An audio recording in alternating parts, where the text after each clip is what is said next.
Adesso stiamo assistendo a una tregua nelle precipitazioni, tregua che verosimilmente sarà interrotta nella seconda parte della notte di domani. Ci aspettiamo ancora precipitazioni diffuse su tutto il territorio regionale con cumulate fino a elevate e una alta probabilità di fenomeni temporaleschi localmente forti. E per domani ci aspettiamo uno scenario analogo con una permanenza dei fenomeni lievemente superiore alla giornata odierna.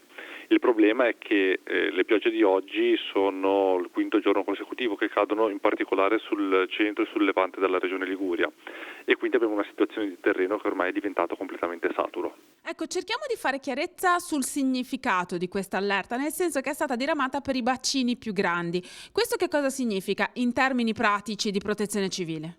Esattamente, significa che a essere interessati sono solo quei comuni che hanno al loro interno appunto un bacino cosiddetto grande.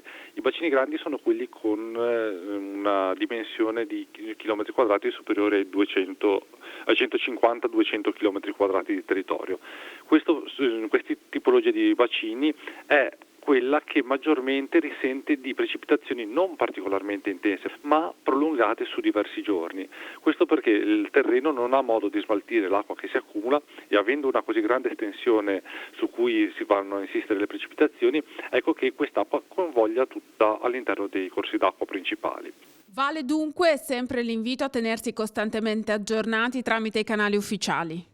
Sicuramente c'è il sito allertaliguria.gov.it che porta tutti i messaggi di allerta e i messaggi di monitoraggio, ma per una versione anche più immediata vi invitiamo a consultare le pagine Facebook di ARPAL, che è appunto www.facebook.com/ARPALiguria, dove vengono postati aggiornamenti indicativamente ogni ora e mezza, con indicazioni anche sui grafici, su quali figure seguire, sui dati delle precipitazioni e l'andamento dei corsi d'acqua.